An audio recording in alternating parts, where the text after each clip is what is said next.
Hello friends, welcome back to our channel. ಹೇಗಿದ್ದೀರಾ ಎಲ್ಲರೂ ಚೆನ್ನಾಗಿದ್ದೀರಾ ಅಂತ ಅಂದ್ಕೊಂಡಿದ್ದೀನಿ. ನನ್ನ ಚಾನಲ್ಗೆ ಯಾರಾದರೂ ಸಬ್ಸ್ಕ್ರೈಬ್ ಮಾಡದೆ ನೋಡ್ತಾ ಇದ್ದರೆ ದಯವಿಟ್ಟು ಸಬ್ಸ್ಕ್ರೈಬ್ ಮಾಡ್ಕೊಂಡು ನೋಡಿ ಅಂತ ಹೇಳ್ತಾ ಇವತ್ತಿನ ಒಂದು ವಿಡಿಯೋನ ಶೇರ್ ಮಾಡ್ತಾಯಿದ್ದೀನಿ. ಫ್ರೆಂಡ್ಸ್, ಏನಪ್ಪ ಅಂತಂದರೆ ನಾವು ಜೀವನದಲ್ಲಿ ಚೆನ್ನಾಗಿರಬೇಕು, ನೆಮ್ಮದಿಯಿಂದ ಇರಬೇಕು ಅಂತಂದರೆ ಈ ಕೆಲವೊಂದು ಟಿಪ್ಸ್ನ ಫಾಲೋ ಮಾಡಬೇಕಾಗುತ್ತೆ. ಹಾಗೆಯೇ ಕೆಲವೊಂದು ವಿಚಾರಗಳನ್ನ ಯಾರ ಜೊತೆನೂ ಹಂಚ್ಕೊಳ್ತಾ ಇದ್ರೇ ಒಳ್ಳೆಯದು. ಸೊ ನಾವು ಯಾವಾಗ ಹಂಚ್ಕೊಳ್ಳೋಕೆ ಹೋಗ್ತೀವಿ ಅಲ್ಲಿಂದನೇ ನಮಗೆ ಕಷ್ಟ ಅನ್ನೋದು ಸ್ಟಾರ್ಟ್ ಆಗುತ್ತೆ, ನೋವುಗಳು ಸ್ಟಾರ್ಟ್ ಆಗುತ್ತೆ. ಹಾಗಾಗಿ ನಾವು ನೆಮ್ಮದಿಯಿಂದ ಜೀವನ ಮಾಡಬೇಕು ಅಂತಂದರೆ ಈ ಕೆಲವೊಂದು ವಿಷಯಗಳನ್ನ ಯಾರ ಜೊತೆಗೂ ಹಂಚ್ಕೊಳ್ಳೋಕೆ ಹೋಗಬೇಡಿ. ಸೊ ಮೊದಲನೇದಾಗಿ ಏನಪ್ಪ ಅಂತಂದರೆ ನಮಗಿರೋ ಅಂಥ ನೋವುಗಳು. ಸೊ ಇದು ಪ್ರತಿಯೊಬ್ಬರ ಜೀವನದಲ್ಲೂ ಆಗಿರುತ್ತೆ. ಸೊ ನನಗೂ ಕೂಡ ಆಗಿದೆ. ಹಾಗಾಗಿ ಫಸ್ಟು ನಾವೇನು ಅಂದ್ಕೊಳ್ತೀವಿ ಅಂತಂದರೆ, ಮೊದಲನೇದಾಗಿ ನಾವು ನಮಗೇನೇ ಒಂದು ಕಷ್ಟ ಅಥವಾ ನೋವು ಬಂತು ಅಂದಾಗ ನಾವು ಹೇಳ್ಕೊಡೋದು ಯಾರ ಹತ್ರ? ನಮ್ಮ ಸ್ನೇಹಿತರ ಹತ್ರ ಹೇಳ್ಕೊತೀವಿ, ಫ್ರೆಂಡ್ಸ್ ಹತ್ರ ಹೇಳ್ಕೊತೀವಿ. ಸೊ ಫ್ರೆಂಡ್ಸ್ನ ಮಾಡ್ಕೋಬೇಕಾದ್ರೆ ನೋಡಿ ಮಾಡಿ ಫ್ರೆಂಡ್ಸ್ನ ಮಾಡ್ಕೋಬೇಕು. ಕೆಲವೊಂದು ಸಲ ಹೇಗಾಗ್ಬಿಡುತ್ತೆ ಅಂತಂದರೆ, ನಾವು ಎಷ್ಟೇ ಹುಷಾರಾಗಿದ್ದರೂ ಕೂಡ ನಂಬಿಡ್ತೀವಿ. ಫ್ರೆಂಡ್ಸ್ ಅಂದ ತಕ್ಷಣವೇ ನಂಬಿಕೆ ಅಲ್ವಾ? ಸೊ ನಂಬಿಡ್ತೀವಿ, ಫ್ರೆಂಡ್ಸ್ ಅಲ್ವಾ ಬಿಡು ಅಂತ ಹೇಳಿ ಒಂದು ಗೆಳೆತನ ಇರುತ್ತೆ, ಅವ್ರ ಜೊತೆ ಫ್ರೆಂಡ್ಶಿಪ್ ಮಾಡ್ತೀವಿ, ನಮ್ಮ ನೋವುಗಳನ್ನೆಲ್ಲನೂ ಅವ್ರ ಹತ್ರ ಹೇಳ್ಕೊತೀವಿ. ಬಟ್ ನಾಳೆ ದಿನ ಏನಾಗುತ್ತೆ ಅಂತಂದರೆ, ನಾವು ಯಾವಾಗ ಅವ್ರಿಗೇನಾದರೂ ನಾವು ಮಾತು ಬಿಟ್ಬಿಟ್ಟಿರ್ತೀವಲ್ಲ, ಸೊ ಆವಾಗ ನಾವು ಅವ್ರ ಮುಂದೆ ಚೀಪ್ ಆಗ್ತೀವಿ. ನಮ್ಮ ನೋವುಗಳೇ ಅವ್ರಿಗೆ ನೆಕ್ಸ್ಟು ಟಾರ್ಗೆಟ್ ಆಗುತ್ತೆ. ಅಂದರೆ ನಾವೇನು ಹಂಚ್ಕೊಂಡಿರ್ತೀವಿ ಅವ್ರ ಹತ್ರ ಅದನ್ನು ಅವ್ರು ಎಲ್ಲರ ಹತ್ರ ಹೇಳ್ಕೊಬರೋಕ್ಕೆ ಸ್ಟಾರ್ಟ್ ಮಾಡ್ತಾರೆ. ಆ ನೋವುಗಳು ನಾವೇನು ಹಂಚ್ಕೊಂಡಿರ್ತೀವಿ ಅದೇ ಅವ್ರಿಗೆ ನಮಗೆ ವೀಕ್ನೆಸ್ ಥರ ಆಗಿಬಿಡುತ್ತೆ. ಸೊ ಅದರಿಂದ ಮತ್ತೆ ನಮಗೆ ಚುಚ್ಚಿ ಮಾತಾಡೋದಾಗಿರ್ಬೋದು, ಈ ರೀತಿ ಎಲ್ಲನೂ ಮಾಡ್ತಾಯಿರ್ತಾರೆ. ಎಸ್ಪೆಷಲಿ ಈವನ್ ಅಕ್ಕಪಕ್ಕದ ಮನೆಯವರು ಆಗಿರ್ಬೋದು, ನಮ್ಮ ಕೊಲೀಗ್ಸ್ ಆಗಿರ್ಬೋದು, ನಮ್ಮ ಜೊತೇಲಿ ಕೆಲಸ ಮಾಡೋರು ಅಥವಾ ನಮ್ಮ ಫ್ರೆಂಡ್ಸು ಸುತ್ತಮುತ್ತ ಇರೋರು. ಸೊ ಇದೆಲ್ಲನೂ ಕೂಡ ಕಾರಣ ಆಗುತ್ತೆ. ಹಾಗಾಗಿ ಕೆಲವೊಂದು ಸಲ ಹೇಗಾಗ್ಬಿಡುತ್ತೆ ಅಂತಂದರೆ, ಎಷ್ಟೋ ವಿಷಯಗಳನ್ನ ನಾವು ಯಾರ ಹತ್ರನೂ ಹಂಚ್ಕೊಳ್ಳೋಕ್ಕಾಗಲ್ಲ. ಕೆಲವೊಂದು ಸಲ ಈವನ್ ತಂದೆ ತಾಯಿಗಳ ಹತ್ರ ಕೂಡ ಕೆಲವೊಂದು ವಿಚಾರಗಳನ್ನ ನಾವು ಶೇರ್ ಮಾಡ್ಕೊಳಕ್ಕಾಗಲ್ಲ. ಇನ್ನು ಮಕ್ಳ ಹತ್ರ ಶೇರ್ ಮಾಡ್ಕೊಳ್ಳೋಣ ಅಂತಂದರೆ ಅಷ್ಟು ಮೆಚುರಿಟಿ ಮಕ್ಳಿಗೆ ಇರೋದಿಲ್ಲ. ಆ ಟೈಮ್ಗೆ ಮಕ್ಳ ಹತ್ರನೂ ನಾವು ಹಂಚ್ಕೊಳ್ಳೋಕ್ಕಾಗಲ್ಲ. ಹಸ್ಬೆಂಡ್ ಹತ್ರ ಹಂಚ್ಕೊಳ್ಳೋಣ ಅಂತಂದರೆ ಹಸ್ಬೆಂಡ್ಗೆ ಕೆಲವೊಂದು ವಿಷಯಗಳನ್ನ ಹೇಳಿದ್ರೆ ಎಷ್ಟು ಸೂಕ್ಷ್ಮವಾಗಿರುತ್ತೆ. ನಮ್ಮ ನೋವುಗಳನ್ನ ಅರ್ಥ ಮಾಡ್ಕೊಂಡ್ರೆ ಪರವಾಗಿಲ್ಲ, ಅಕಸ್ಮಾತ್ ಅರ್ಥ ಮಾಡ್ಕೊಂಡಿಲ್ಲ ಅಂತಂದರೆ ಹೇಳಿ ಕೂಡ ಪ್ರಯೋಜನ ಇಲ್ಲ ಅಂತ ಹೇಳಿ ಕೆಲವೊಂದು ಸಲ ನಾವೇನು ಮಾಡ್ತೀವಿ, ಓಕೆ ಫ್ರೆಂಡ್ಸ್ ಅಲ್ವಾ ನಮ್ಮ ಜೊತೆಗಿರ್ತಾರೆ ಅಂತ ಹೇಳಿ ಅವ್ರ ಜೊತೆ ಹಂಚ್ಕೋತೀವಿ. ಆದರೆ ನೆಕ್ಸ್ಟ್ ಟೈಮ್ ಒಂದು ನಾವೇನು ಹಂಚ್ಕೊಂಡಿರ್ತೀವಿ ಅದರಿಂದನೇ ನಮಗೆ ಪ್ರಾಬ್ಲಮ್ ಆಗುತ್ತೆ. ಹಾಗಾಗಿ ಇನ್ ಕೇಸ್ ನಮಗೆ ತೀರಾ ನೋವುಗಳಿತ್ತು ಅಂತಂದರೆ, ಆ ನೋವುಗಳಿಂದ ನಾವು ಹೊರಗಡೆ ಬರಬೇಕು ಅಂತಂದರೆ ಆರಾಮಾಗಿ ಹೋಗಿ ಪೂಜೆ ರೂಮಲ್ಲಿ ಕೂತ್ಕೊಳ್ಳಿ ಅಥವಾ ದೇವ್ರ ಮನೇಲಿ ಕೂತ್ಕೊಳ್ಳಿ, ದೇವ್ರ ಹತ್ರ ಮಾತಾಡಿ. ಸೊ ನೀವು ಯಾರು ನಿಮ್ಮ ಮನೆ ದೇವ್ರು ಇರ್ತಾರೆ, ಸೊ ಮನೆ ದೇವ್ರ ಹತ್ರ ಮಾತಾಡಿ, ನಿಮ್ಮ ಕಷ್ಟಗಳನ್ನೆಲ್ಲ ಹೇಳ್ಕೊಂಡು ಜೋರಾಗಿ ಹತ್ಬಿಟ್ರೆ ಆ ಒಂದು ನೋವುಗಳಿಂದ ಹೊರಗಡೆ ಬರೋವಂಥ ಚಾನ್ಸಸ್ ಇರುತ್ತೆ. ಈವನ್ ಮಿರರ್ ಮುಂದೆ ಕೂಡ, ಸೊ ನಿಮಗೇನಾದರೂ ನೋವುಗಳಿದೆಯಾ ಮನಸ್ಸಲ್ಲಿ, ಮಿರರ್ ಮುಂದೆ ನಿಂತ್ಕೊಂಡು ಒಂದು 10 ನಿಮಿಷ ನಮಗೇನೇನು ನೋವುಗಳಿರುತ್ತೆ, ನೀವು ಫ್ರೆಂಡ್ಸ್ ಹತ್ರ ಹೇಗೆ ಹೇಳ್ತೀರಾ ಅದೇ ಥರ ಮಿರರಲ್ಲಿ ನಿಮ್ಮನ್ನು ನೀವು ನೋಡಿಕೊಂಡು ಹೇಳ್ಕೊಂಡಾಗ ನಿಜವಾಗ್ಲೂ ಅದರಿಂದ ಆ ನೋವುಗಳಿಂದ ನಾವೆಲ್ಲ ಹೊರಗಡೆ ಬರ್ತೀವಿ. ಬೇರೆ ಯಾರ ಹತ್ರನೋ ಹೇಳ್ಕೊಂಡು ಅದರಿಂದ ಹೇಗೆ ನಾವು ಕಷ್ಟಪಡೋ ಬದಲು ಆ ನೋವುಗಳನ್ನ ನಾವು ದೇವ್ರ ಹತ್ರ ಹಾಕಲಿ. ಯಾಕಂದರೆ ದೇವ್ರು ಹೋಗ್ಬಿಟ್ಟು ಯಾರ ಹತ್ರನೂ ಹೇಳಲ್ಲ. ಹಾಗೆಯೇ ಮಿರರ್ ಮುಂದೆ ನಿಂತ್ಕೊಂಡು ನಾವು ಮಾತಾಡ್ತಿದ್ವಿ ಅಂತಂದರೆ, ಸೊ ಆ ಮಿರರು ಕೂಡ ಅಷ್ಟೇ ಯಾರ ಹತ್ರನೂ ಹೋಗಿ ಹೇಳಲ್ಲ. ಸೊ ಅದು ನಮ್ಮ ರಿಫ್ಲೆಕ್ಷನ್ನೇ ಆಗಿರುತ್ತೆ. ಸೊ ನಮಗೆ ನಾವು ಹೇಳ್ಕೊತಾ ಇರ್ತೀವಿ, ಬಟ್ ಏನೋ ಒಂದು ಸ್ವಲ್ಪ ಸಮಾಧಾನ ಅನ್ನೋದಾದರೂ ಸಿಗುತ್ತೆ.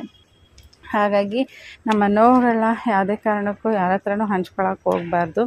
ಹಾಗೆಯೇ ನೆಕ್ಸ್ಟ್ ಬಂದುಬಿಟ್ಟು ನಮಗೆ ಇರೋವಂಥ ಗುರಿ. ಸೊ ನಾವು ಏನು ಗುರಿನ ಇಟ್ಕೊಂಡಿರ್ತೀವಿ, ಸೊ ಅದನ್ನು ಕೂಡ ಅಷ್ಟೇ ಯಾರ ಹತ್ರನೂ ಹಂಚ್ಕೊಳಕ್ಕೆ ಹೋಗಬಾರ್ದು. ಯಾಕೆ ಅಂತಂದರೆ, ಸೊ ನಾವೇನು ಗುರಿ ಇಟ್ಕೊಂಡಿರ್ತೀವಿ ಸೊ ಅದಕ್ಕೆ ದೃಷ್ಟಿ ಬೀಳೋದೇ ಜಾಸ್ತಿ. ಸೊ ಈಗ ಎಲ್ಲರ ಮನಸ್ಥಿತಿ ಹೇಗಾಗ್ಬಿಟ್ಟಿರುತ್ತೆ ಅಂತಂದರೆ, ಯಾರಾದರೂ ಉದ್ಧಾರ ಆಗ್ತಾರೆ ಅಂದರೆ ಅದನ್ನು ನೋಡಿ ಸಂತೋಷ ಪಡೋರು ತುಂಬ ಕಡಿಮೆ, ಬೆರಳೆಣಿಕೆ ಅಷ್ಟು ಅಂತಲೇ ಹೇಳ್ಬೋದು. ಸೊ ಯಾರಿಗಾದರೂ ಒಬ್ರಿಗೆ ಸಡನ್ನಾಗಿ ಏನೋ ಒಂದು ಚೆನ್ನಾಗಿ ಅವರು ಗ್ರೋತ್ ಆಗ್ತಾಯಿದ್ದಾರೆ ಲೈಫಲ್ಲಿ ಅಂದ ತಕ್ಷಣ ಅವ್ರನ್ನ ನೋಡಿ ಹೊಟ್ಟೆ ಹೊರ್ಕೊಳ್ಳೋರೇ ಜಾಸ್ತಿ, ಆಯಿತಾ? ಅದ್ರ ಬದಲು ಅವರು ಚೆನ್ನಾಗಿದ್ದಾರೆ ಬೆಳೀಲಿ ಬಿಡಿ ಅಂತ ಹೇಳಿ ನೋಡಿ ಖುಷಿ ಪಡೋರು ತೀರಾ ಕಡಿಮೆನೇ ಇರ್ತಾರೆ. ಅದಕ್ಕೋಸ್ಕರ ನಮಗೇನು ನಾವು ಲೈಫಲ್ಲಿ ಏನು ಸಾಧನೆ ಮಾಡಬೇಕು ಅಂದ್ಕೊಂಡಿರ್ತೀವಿ, ನಮ್ಮ ಗುರಿ ಏನಿದೆ, ನಮ್ಮ ಗೋಲ್ಸ್ ಏನಿದೆ, ಸೊ ಅದನ್ನು ಯಾರ ಹತ್ರ ಕೂಡ ಯಾವಾಗಲೂ ಹಂಚ್ಕೊಳ್ಳೋಕ್ಕೆ ಹೋಗಬಾರ್ದು. ಸೊ ಆ ರೀತಿ ಹಂಚ್ಕೊಂಡಿದ್ದೆ ಆದರೆ ಆ ಗುರಿನ ನಾವು ತಲುಪೋದಕ್ಕೆ ಸಾಧ್ಯನೇ ಆಗೋದಿಲ್ಲ. ಯಾಕೆಂದರೆ ಅಲ್ಲಿಗೆ ದೃಷ್ಟಿ ಅನ್ನೋದು ಬೀಳ್ತಾ ಇರುತ್ತೆ. ಅದಕ್ಕೋಸ್ಕರ ಆ ದೃಷ್ಟಿಯಿಂದ ನಾವು ತಪ್ಪಿಸ್ಕೋಬೇಕು. ಅದಕ್ಕೋಸ್ಕರ ಯಾವುದೇ ಕಾರಣಕ್ಕೂ ನಮ್ಮ ಗುರಿಗಳು, ನಮ್ಮ ಗೋಲ್ಸು ಯಾರ ಹತ್ರನೂ ಹೇಳ್ಕೊಬಾರ್ದು. ಸೊ ನಾವೇನಾದರೂ ಒಂದು ಮನೆ ತೊಗೊತಿದ್ದೀವಿ ಅಥವಾ ಒಂದು ಸೈಟ್ ತೊಗೋತಾ ಇದ್ದೀವಿ ಅಂತಂದರೆ ಅದನ್ನು ಯಾರ ಹತ್ರನೂ ಹಂಚ್ಕೊಳಕ್ಕೆ ಹೋಗಬಾರ್ದು. ಸೊ ಹಂಚ್ಕೊಳಕ್ಕೆ ಹೋಗ್ತಿದ್ರೆ ಈಗೇನು ಅಲ್ಲಿಂದನೇ ನಮಗೆ ಪ್ರಾಬ್ಲಮ್ ಸ್ಟಾರ್ಟ್ ಆಗ್ತಾ ಇರುತ್ತೆ. ಇಲ್ಲ ಯಾವುದಾದ್ರೂ ಒಂದು ಒಳ್ಳೆಯದು ನಮ್ಮ ಜೀವನದಲ್ಲಿ ನಡೀತಾ ಇದೆ ಅನ್ನೋದಾದರೆ ಆ ವಿಷಯಗಳನ್ನ ಕೂಡ ನಾವು ಹೇಳಕ್ಕೆ ಹೋಗ್ಬಾರ್ದು. ಮನೆ ಕಟ್ಟಬೇಕಾದ್ರೂ ಅಷ್ಟೇ ಅಥವಾ ಸೈಟ್ ತೊಗೋಬೇಕಾದ್ರೂ ಅಷ್ಟೇ ಊರೆಲ್ಲ ಪ್ರಚಾರ ಮಾಡ್ಕೊಳ್ಳೋದು, ಸ್ಟೇಟಸ್ಗೆ ಹಾಕೋದು, ಇವೆಲ್ಲನೂ ಮಾಡೋಕ್ಕೆ ಹೋಗಬಾರ್ದು. ಸೊ ಈ ರೀತಿ ಎಲ್ಲ ಮಾಡಿದಾಗ ಅದು ನಮಗೇ ಪ್ರಾಬ್ಲಮ್ ಆಗುತ್ತೆ. ಸೊ ಹಾಗಾಗಿ ಇದನ್ನು ಕೂಡ ಮಾಡಬಾರ್ದು. ಆಮೇಲೆ ನಮ್ಮ ಬಡತನ. ಸೊ ಬಡತನ ಅನ್ನೋದು ತುಂಬ ಕೆಟ್ಟದ್ದು ಅಲ್ವಾ. ಸೊ ನಮ್ಮ ಬಡತನನ ನೋಡಿ ಆಡ್ಕೊಳ್ಳೋರೇ ತುಂಬ ಹೆಚ್ಚು. ಅದಕ್ಕೋಸ್ಕರ ಯಾವುದೇ ಕಾರಣಕ್ಕೂ ಕೂಡ ನಮ್ಮ ಬಡತನ ಏನಿರುತ್ತೆ ಅದನ್ನು ಯಾರ ಹತ್ರನೂ ನಾವು ಹೇಳ್ಕೊಳಕ್ಕೆ ಹೋಗಬಾರ್ದು. ಯಾಕೆಂದರೆ ಸೊ ನಾವು ಇವಾಗ ಏನೋ ಹೇಳ್ಕೊಂಡಿರ್ತೀವಿ, ನಮ್ಮ ಮನೇಲಿ ಏನೋ ಒಂದು ವಸ್ತು ಇಲ್ಲ ಅಥವಾ ಏನೋ ಒಂದು ಇರೋದಿಲ್ಲ ಆ ಟೈಮ್ಗೆ. ಸೊ ಅದು ಇಲ್ಲ ಅಂತ ನಾವು ಹೇಳ್ಕೊಂಡಿರ್ತೀವಿ. ಬಟ್ ಕೆಲವರು ಜನಗಳಿರ್ತಾರೆ ಏನಂದರೆ ನಾವೇನು ಹೇಳ್ಕೊಂಡಿರ್ತೀವಲ್ಲ, ನಮ್ಮ ಮನೆ ಪರಿಸ್ಥಿತಿನ ಹೇಳ್ಕೊಂಡಿರ್ತೀವಿ, ಅದನ್ನೇ ಎನ್ಕ್ಯಾಶ್ ಮಾಡ್ಕೋತಾರೆ. ಸೊ ಅವ್ರಿಗೆ ಹೆಂಗೆ ಬೇಕೋ ಹಂಗೆ ತಿರ್ಗಿಸ್ಕೊಂಡು ಮಾತಾಡ್ತಾರೆ. ಈ ರೀತಿ ಎಲ್ಲನೂ ಸುಮಾರು ನಡೀತಾನೇ ಇರುತ್ತೆ. ಎಲ್ಲರ ಲೈಫಲ್ಲೂ ಇದು ಇದ್ದೇ ಇರುತ್ತೆ. ಅದಕ್ಕೋಸ್ಕರ ಯಾವುದೇ ಕಾರಣಕ್ಕೂ ಅಷ್ಟೇ ನಮ್ಮಲ್ಲಿರೋಂಥ ನ್ಯೂನತೆಗಳೇನಿರುತ್ತೆ ಅದನ್ನು ಹಂಚ್ಕೊಳಕ್ಕೆ ಹೋಗಬಾರ್ದು. ಆದಷ್ಟು ಬಡತನ ನಮಗೆ ಇವಾಗ ನಮ್ಮ ಮನೇಲಿ ಇದೆಯೋ ಇಲ್ವೋ ಅದು ನಮಗೆ ಗೊತ್ತಿರುತ್ತೆ, ನಮಗೆ ಮಾತ್ರ ಗೊತ್ತಿರಬೇಕಷ್ಟೆ. ಅದನ್ನು ಹೋಗಿಬಿಟ್ಟು ಬೇರೆಯವ್ರ ಹತ್ರ ನಾವು ಅದನ್ನ ಎಕ್ಸ್ಪ್ರೆಸ್ ಮಾಡಬಾರ್ದು. ಹಾಗೆಯೇ ನಮ್ಮ ಮನೆಯವ್ರ ಬಗ್ಗೆ ಯಾರ ಹತ್ರನೂ ಕೀಳಾಗಿ ಮಾತಾಡಬಾರ್ದು. ಅದು ಅತ್ತೆ ಮಾವನೇ ಆಗಿರ್ಬೋದು, ಅಪ್ಪ ಅಮ್ಮನೇ ಆಗಿರ್ಬೋದು. ಸೊ ಅಪ್ಪ ಅಮ್ಮನ ಬಗ್ಗೆ ಯಾರೂ ನಾವು ಹೇಳ್ಕೊಡೋದಿಲ್ಲ. ಬಟ್ ಕೆಲವೊಬ್ರು ಇರ್ತಾರೆ, ಅಪ್ಪ ಅಮ್ಮನ ಬಗ್ಗೆನೂ ಹೇಳ್ಕೊಡೋರು ಇರ್ತಾರೆ ಕೆಲವರು. ಸೊ ನಮ್ಮ ಅಪ್ಪ ಅಮ್ಮ ಆಗಿರ್ಬೋದು, ನಮ್ಮ ಜೊತೇಲಿ ಹುಟ್ಟಿರೋರಾಗಿರ್ಬೋದು, ಹಾಗೆಯೇ ನಮ್ಮ ಅತ್ತೆ ಮಾವ ಆಗಿರ್ಬೋದು, ನಮ್ಮ ನಾದಿಗ ಮತ್ತು ಭಾವ ಆಗಿರ್ಬೋದು, ಹೀಗೆ ನಮ್ಮ ಹಸ್ಬೆಂಡ್ ಆಗಿರ್ಬೋದು, ನಮ್ಮ ಮಕ್ಕಳು. ಸೊ ಇಷ್ಟು ನಮ್ಮ ಸುತ್ತ ಏನು ನಮ್ಮ ರಿಲೇಟಿವ್ಸ್ ಇರ್ತಾರೆ ಅಥವಾ ನಮಗೆ ಸಂಬಂಧಪಟ್ಟವ್ರು ಇರ್ತಾರೆ. ಸೊ ಇವ್ರ ಬಗ್ಗೆ ಕೂಡ ಯಾರ ಹತ್ರನೂ ಶೇರ್ ಮಾಡ್ಕೊಳಕ್ಕೆ ಹೋಗಬಾರ್ದು. ನಾವೇನಾದರೂ ಒಂದು ಅಪ್ಪಿತಪ್ಪಿ ಯಾರ ಬಗ್ಗೆ ಏನಾದರೂ ಸಪೋಸ್ ಇವಾಗ ಫಾರ್ ಎಕ್ಸಾಂಪಲ್ ಇವಾಗ ನಮ್ಮ ಅತ್ತೆ ಇರ್ತಾರೆ ಅಂತ ಇಟ್ಕೊಳ್ಳಿ. ಸೊ ಅವ್ರ ಬಗ್ಗೆ ನಾನು ಯಾರ ಹತ್ರ ನೆಗೆಟಿವ್ ಆಗಿ ಮಾತಾಡ್ಬಿಟ್ಟಿರ್ತೀನಿ ಕೆಲವೊಂದು ಸಲ ಅಂತ ಇಟ್ಕೊಳ್ಳಿ. ಸೊ ಆ ಥರ ಏನಾದರೂ ಮಾತಾಡಿದಾಗ ನಾವು ಎಗೇನ್ ಅವ್ರಿಗೂ ನಮಗೇನಾದ್ರು ಭಿನ್ನಾಭಿಪ್ರಾಯಗಳು ಬಂದಾಗ ನಾವೇನೆಲ್ಲ ಮಾತಾಡಿರ್ತೀವಿ ಡೈರೆಕ್ಟಾಗಿ ಹೋಗಿ ನಮ್ಮ ಅತ್ತೆಗೆ ಹೇಳಿಬಿಟ್ಟಿರ್ತಾರೆ. ಸೊ ಹಿಂಗಂದರು ನಿಮ್ಮ ಸೊಸೆ, ಹಂಗಂದರು, ಹೀಗೆ ಹೀಗೆ ಅಂತ. ಅದಕ್ಕೋಸ್ಕರ ಅವೆಲ್ಲ ಯಾಕೆ ಬೇಕು ಅಲ್ವಾ. ಸೊ ಆ ಥರ ಎಲ್ಲ ಏನೂ ಮಾಡ್ಕೊಳ್ಳೋಕ್ಕೆ ಹೋಗಬಾರ್ದು ಲೈಫಲ್ಲಿ. ಹಾಗಾಗಿ ನಮ್ಮ ಸುತ್ತಮುತ್ತ ನಮ್ಮ ಬಂಧುಗಳೇನಿರ್ತಾರಲ್ಲ, ಸೊ ಅವ್ರ ಬಗ್ಗೆ ಕೂಡ ಅಷ್ಟೇ ಯಾರ ಹತ್ರನೂ ಏನೂ ಮಾತಾಡೋಕ್ಕೆ ಹೋಗಬೇಡಿ. ಸೊ ನಿಮ್ಗೇನಾದರೂ ಅನ್ನಿಸ್ತಾ ನಿಮ್ಮ ಮನಸ್ಸಲ್ಲೇ ಇಟ್ಕೊಂಡಿರಿ. ಅದನ್ನು ಬಿಟ್ಬಿಟ್ಟು ಅವ್ರು ಹಾಗಂತೆ, ಇವ್ರು ಹಿಂಗಂತೆ, ಅವ್ರು ಹಾಗೆ ಇವ್ರು ಹೀಗೆ ಅಂತ ಹೇಳಿ ನಾವು ಏನೋ ಒಂದು ಮಾತಾಡಿರ್ತೀವಿ. ಬಟ್ ಅದನ್ನು ನಾವು ಮಾತಾಡಿ ಮರ್ತೋಗ್ಬಿಟ್ಟಿರ್ತೀವಿ, ನಮಗೆ ನೆನಪಿರಲ್ಲ ಅದು. ಆದರೆ ಅದನ್ನು ಕೇಳಿಸ್ಕೊಂಡಿರ್ತಾರಲ್ಲ ಅವ್ರಿಗೆ ತುಂಬ ಚೆನ್ನಾಗಿ ನೆನಪಿರುತ್ತೆ. ಯಾವಾಗಲೋ ಒಂದು ಟೈಮ್ಗೆ 1 ವರ್ಷ ಅಲ್ಲ 2 ವರ್ಷ ಬಿಟ್ಟು ಕೂಡ ಬೇಕಾದರೆ ಅವ್ರ ಮೈಂಡಲ್ಲಿ ಹಾಗೆ ನೆನಪಿಟ್ಕೊಂಡಿರ್ತಾರೆ. ನೆನಪಿಟ್ಕೊಂಡು ಸಮಯ ಸಂದರ್ಭ ನೋಡಿ ಅದನ್ನು ಎತ್ತಾಕ್ತಾರೆ. ಸೊ ಎತ್ತಾಕ್ದಾಗ ನಾವೇ ಅಲ್ಲಿ ಪ್ರಾಬ್ಲಮ್ಸ್ನ ಅನುಭವಿಸ್ಬೇಕಾಗತ್ತೆ.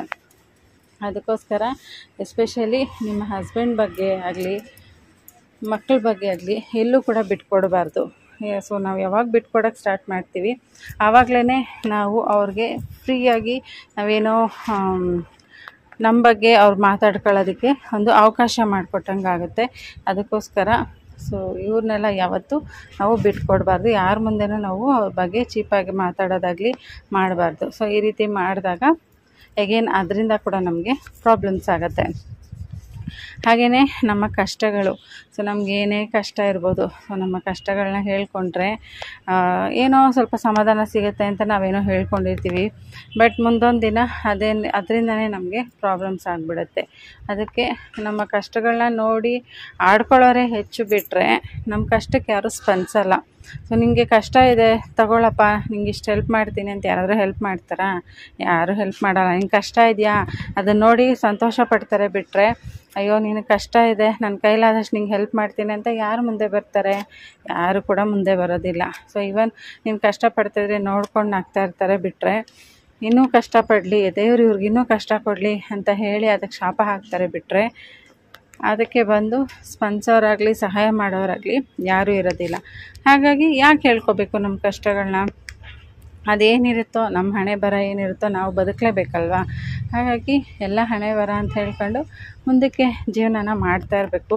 ಸೊ ಕಾಲ ಅನ್ನೋದು ಹೀಗೆ ಇರೋದಿಲ್ಲ. ಸೊ ಮೇಲಿದ್ದವ್ರು ಕೆಳಗಡೆ ಬರಲೇಬೇಕು, ಕೆಳಗಿದ್ದವ್ರ ಮೇಲೆ ಹೋಗಲೇಬೇಕಲ್ವ. ಹಾಗಾಗಿ ಒಂದಲ್ಲ ಒಂದು ದಿನ ನಮಗೂ ಕೂಡ ಒಳ್ಳೆ ಟೈಮ್ ಬರುತ್ತೆ ಅಂತ ಅಂದ್ಕೊಂಡು ಮುಂದಕ್ಕೆ ಹೋಗ್ತಾ ಇರಬೇಕು.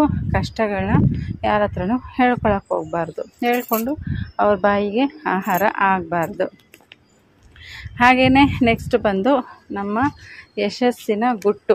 ಸೊ ನಾವು ಲೈಫಲ್ಲಿ ಏನೋ ಒಂದು ಸಕ್ಸಸ್ ಮಾಡಿರ್ತೀವಿ ಆಯಿತಾ, ಒಂದು ಸಕ್ಸಸ್ ರೀಚ್ ಆಗಿರ್ತೀವಿ. ಆ ಸಕ್ಸಸ್ನ ಯಾರ ಹತ್ರನೂ ಹಂಚ್ಕೊಳಕ್ಕೆ, ಅಂದರೆ ಆ ಗುಟ್ಟೇನಿರುತ್ತೆ ಅದನ್ನು ಯಾರ ಹತ್ರನೂ ಹಂಚ್ಕೊಳಕ್ಕೆ ಹೋಗಬಾರ್ದು. ಫಾರ್ ಎಕ್ಸಾಂಪಲ್ ಇವಾಗ ಯೂಟ್ಯೂಬ್ದೇ ಹೇಳ್ತೀನಿ ನೋಡಿ. ಸೊ ಯೂಟ್ಯೂಬಲ್ಲಿ ಇವಾಗ ಆಲ್ ಆಫ್ ಎ ಸಡನ್ ಯೂಟ್ಯೂಬಲ್ಲಿ 1,00,000 ಸಬ್ಸ್ಕ್ರೈಬರ್ಸ್, ಸಡನ್ನಾಗಿ 1,00,000 ಸಬ್ಸ್ಕ್ರೈಬರ್ಸ್ ಆದರು. ಸೊ ಯಾವುದೋ ಒಂದು ವೀಡಿಯೋ ಮಿಲಿಯನ್ ಗಟ್ಟಲೆ ಓಡ್ತಾ ಇದೆ, ಅದರಿಂದ ತುಂಬ ನಮಗೆ ಇನ್ಕಮ್ ಬರ್ತಾ ಇರುತ್ತೆ. ಸೊ ಮಿಲಿಯನ್ ಗಟ್ಟಲೆ ವ್ಯೂಸ್ ಹೋಗ್ತಾ ಇರುತ್ತೆ ಎಲ್ಲ ವೀಡಿಯೋಸೂ. ಅದಕ್ಕೆ ನಾವು ಏನೊಂದು ಟ್ರಿಕ್ನ ಬಳಸಿರ್ತೀವಿ ಅಂತ ಇಟ್ಕೊಳ್ಳಿ. ಸೊ ಆ ಟ್ರಿಕ್ನ ಬಳಸಿ ನಾವು ಆ ವಿಡಿಯೋನ ಓಡೋ ಥರ ಮಾಡಿರ್ತೀವಿ. ಬಟ್ ಇದು ನಾನು ಎಕ್ಸಾಂಪಲ್ ಕೊಡ್ತಾ ಇರೋದು.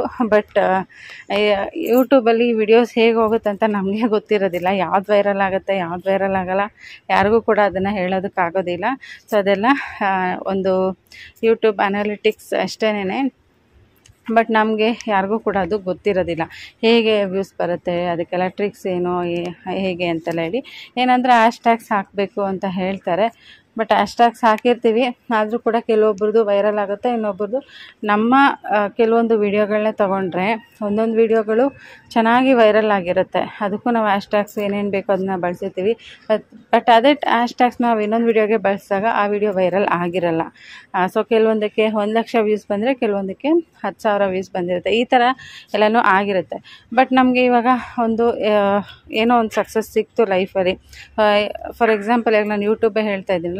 ಸೊ ಯೂಟ್ಯೂಬಲ್ಲಿ ಯಾವುದೋ ಒಂದು ವಿಡಿಯೋ ಅಥವಾ ಒಂದು 2-3 ವಿಡಿಯೋ ತುಂಬ ವೈರಲ್ ಆಗಿ ಅದರಿಂದ ನಮಗೆ ಒಂದಷ್ಟು ಅಮೌಂಟ್ ಬರ್ತಾ ಇದೆ, ಯೂಟ್ಯೂಬಲ್ಲಿ ನಮಗೆ ಸಕ್ಸಸ್ ಕಾಣ್ತಾ ಇದೆ, ಯೂಟ್ಯೂಬಿಂದ ಸಿಲ್ವರ್ ಪ್ಲೇ ಬಟನ್ ಕೂಡ ಬರ್ತಿದೆ ಅಂತ ಹೇಳಿದಾಗ ಸೊ ಅದನ್ನು ನಾವು ಖುಷಿಯಾಗಿ ಹಂಚ್ಕೊತೀವಿ. ಸೊ ಇವಾಗ ನಮ್ಗೆ ಒಳ್ಳೇದಾಗಿದೆ, ಸೊ ಅದರಿಂದ ಬೇರೆಯವ್ರಿಗೂ ಒಳ್ಳೇದಾಗಲಿ ಅಂತ ಹೇಳಿ ನಾವು ಅವ್ರಿಗೆ ಆ ಒಂದು ಟ್ರಿಕ್ಸ್ ಆ್ಯಂಡ್ ಸೀಕ್ರೆಟ್ಸ್ ಏನಿರುತ್ತೆ, ಸೊ ಹೇಗೆ ಮಾಡಿರುತ್ತೆ, ನನಗೆ ಹೇಗೆ ಬಂತು ಇದು ವ್ಯೂಸು ಅಂತ ಹೇಳಿ ನಾವು ಶೇರ್ ಮಾಡ್ಕೊಳ್ತೀವಿ. ಸೊ ಶೇರ್ ಮಾಡಿಕೊಂಡಾಗ ಅವ್ರೇನು ಮಾಡ್ತಾರೆ, ಅದರಿಂದ ಅವರಿಗೆ ಏನಾದರೂ ನಾವು ಶೇರ್ ಮಾಡ್ಕೊಂಡಿರ್ತೀವಿ. ಬಟ್ ನಮಗೆ ವೀಡಿಯೋಸ್ ಹೋದಂಗೆ ಅವ್ರಿಗೂ ಕೂಡ ಹೋದರೆ ಪರವಾಗಿಲ್ಲ. ಅಕಸ್ಮಾತ್ ಅವ್ರದ್ದು ಏನಾದರೂ ವೀಡಿಯೋ ಹೋಗಲಿಲ್ಲ ಅಂತಂದರೆ ಮತ್ತು ಅದಕ್ಕೂ ಕೂಡ ಶಾಪಾಗ್ಲಿರ್ತಾರೆ.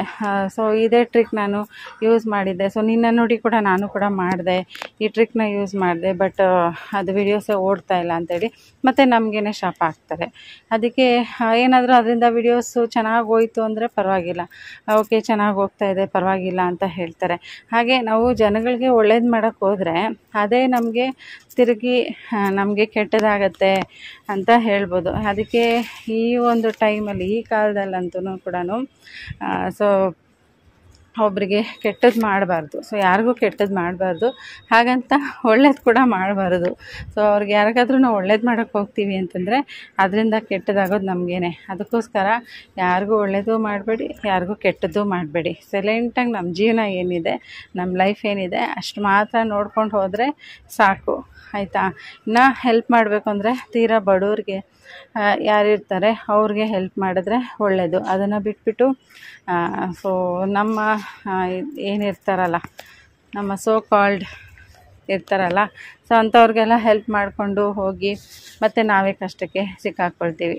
ಹಾಗಾಗಿ ಸೊ ಇದು ತುಂಬ ಜನಕ್ಕೆ ಎಕ್ಸ್ಪೀರಿಯೆನ್ಸ್ ಆಗಿರುತ್ತೆ.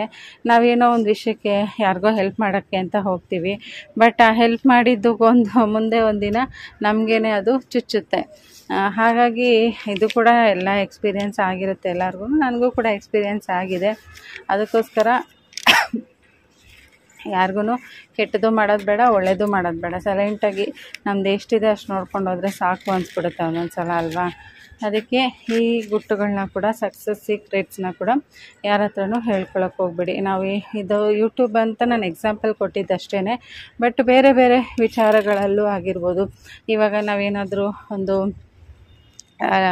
ಯಾವುದೋ ಒಂದು ವಿಷಯದಲ್ಲಿ ಸಕ್ಸಸ್ ಆಗಿರ್ಬೋದು, ಅಥವಾ ಏನೋ ಒಂದು ಬಿಸ್ನೆಸ್ ಮಾಡ್ತೀವಿ ಅಂತ ಇಟ್ಕೊಳ್ಳಿ. ಸೊ ಬಿಸ್ನೆಸ್ಸಲ್ಲಿ ನಾವು ಸಕ್ಸಸ್ ಆಗಿರ್ತೀವಿ, ಹೇಗೆ ಸಕ್ಸಸ್ ಸಿಕ್ತು ನಿಮಗೆ ಅಂತ ಕೇಳ್ತಾರೆ. ಅವಾಗ ನಾವು ಹೇಳ್ಕೊಳ್ತಾ ಬರ್ತೀವಿ, ನಾನು ಇದನ್ನು ಫಾಲೋ ಮಾಡಿದೆ, ನಾನು ಅದನ್ನ ಫಾಲೋ ಮಾಡಿದೆ, ನಾನು ಇದನ್ನೆಲ್ಲ ಮಾಡಿದೆ ಈ ಬಿಸ್ನೆಸ್ಗೋಸ್ಕರ ಅಂತ ಹೇಳಿ ನಾವು ಆ ಸೀಕ್ರೆಟ್ಸ್ನೆಲ್ಲನೂ ಹೇಳಿರ್ತೀವಿ. ಸೊ ಈ ಥರ ಎಲ್ಲ ಮಾಡಿದಾಗ ನಮಗೆ ಇದು ಕ್ಲಿಕ್ ಆಯಿತು, ಚೆನ್ನಾಗಿ ಬರ್ತಾಯಿದೆ ಬಿಸ್ನೆಸ್ ಅಂತ ಹೇಳ್ಕೊಂಡಿರ್ತೀವಿ ಅವ್ರ ಹತ್ರ. ಬಟ್ ಅವರು ಕೂಡ ಅದನ್ನೇ ಫಾಲೋ ಮಾಡೋಕ್ಕೆ ಹೋಗಿ ಅವ್ರು ಕೈ ಸುಟ್ಕೊತಾರೆ. ಸೊ ಕೈ ಸುಟ್ಕೊಂಡಾಗ ಹೇಗೆ ನಮ್ಮನ್ನೇ ಕೂಡ ಬ್ಲೇಮ್ ಮಾಡ್ತಾರೆ. ಅದಕ್ಕೆ ನಾವು ಹೇಳ್ಕೊಳೋದೇ ಬೇಡ. ಹೇಳ್ಕೊಂಡಿರ ಹಾಗೆ ಇದ್ದುಬಿಟ್ರೆ ಅವ್ರಿಗೂ ಒಳ್ಳೆಯದು, ನಮಗೂ ಒಳ್ಳೆಯದು ಅಲ್ವಾ. ಅದಕ್ಕೋಸ್ಕರ ಹಾಗೆ ಫ್ರೆಂಡ್ಸ್, ಇದಾಗಿತ್ತು ಇವತ್ತಿನ ಒಂದು ವಿಡಿಯೋ.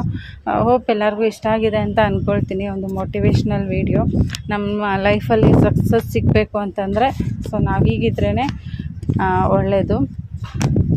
ಸೊ ನಮಗೆ ನಮ್ಮದೇ ಆದ ಪ್ರಾಬ್ಲಮ್ಸ್ ತುಂಬಾ ಇರುತ್ತೆ ನಮ್ಮ ಲೈಫಲ್ಲಿ, ನಮ್ಮ ಮನೆಗಳಲ್ಲಿ, ನಮ್ಮ ಸ್ವಂತದ ಒಂದು ವಿಚಾರಗಳಲ್ಲಿ ನಮ್ಮದೇ ಆದಂಥ ಒಂದು ಕೆಲವೊಂದು ಕಮಿಟ್ಮೆಂಟ್ಸ್ ಇರುತ್ತೆ, ನಮ್ಮ ಪ್ರಾಬ್ಲಮ್ಸೇ ನಮಗಿರುತ್ತೆ.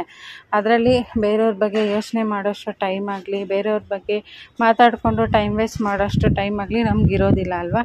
ಅದಕ್ಕೋಸ್ಕರ ಸೊ ನಮಗೆ ಎಷ್ಟಿರುತ್ತೋ ನಮ್ಮ ಲೈಫ್ ಏನಿರುತ್ತೋ ಅದನ್ನು ನೋಡ್ಕೊಂಡು ಹೋಗಿ ಯಾರ ಬಗ್ಗೆನೂ ತಲೆ ಕೆಡಿಸ್ಕೊಳ್ದೆ, ಸೊ ನಮ್ಮ ಒಂದು ನೋವುಗಳಾಗಲಿ, ಕಷ್ಟಗಳಾಗಲಿ, ನಮ್ಮ ಗುರಿ ಆಗಲಿ, ನಮ್ಮ ಬಡತನ ಆಗಲಿ, ನಮ್ಮ ಯಶಸ್ಸಿನ ಗುಟ್ಟಾಗಲಿ, ಹಾಗೆ ನಮ್ಮ ಮನೆಯವ್ರ ಬಗ್ಗೆ ಎಲ್ಲ ಯಾರ ಹತ್ರನೂ ಬಿಟ್ಕೊಡೋದಾಗಲಿ, ಸೊ ಇವೆಲ್ಲನೂ ಮಾಡದೆ ನಮ್ಮ ಪಾಡಿಗೆ ನಾವು ಲೈಫ್ನ ಲೀಡ್ ಮಾಡ್ಕೊಂಡೋದ್ರೆ ಅಷ್ಟೇ ಸಾಕು ಅನ್ನೋದು ನನ್ನ ಅಭಿಪ್ರಾಯ. ಸೊ ಶೇರ್ ಮಾಡಬೇಕು ಅಂತ ಅನ್ನಿಸ್ತು, ಶೇರ್ ಮಾಡಿದ್ದೀನಿ. ಹೋಪ್ ನಿಮಗೂ ಕೂಡ ಇಷ್ಟ ಆಗಿರುತ್ತೆ ಅಂತ ಅಂದ್ಕೊಳ್ತೀನಿ. ಇಷ್ಟ ಆಗಿರೋ ದಯವಿಟ್ಟು ಲೈಕ್ ಮಾಡಿ, ಹೊಸದಾಗಿ ನೋಡ್ತಾ ಇದ್ದರೆ ಸಬ್ಸ್ಕ್ರೈಬ್ ಮಾಡ್ಕೊಂಡು ನೋಡಿ ಅಂತ ಹೇಳ್ತಾ ಇವತ್ತಿನ ವೀಡಿಯೋ ನಾನು ಇಲ್ಲೇ ಎಂಡ್ ಮಾಡ್ತಾ ಇದ್ದೀನಿ. Thank you so much for watching. Take care friends, by.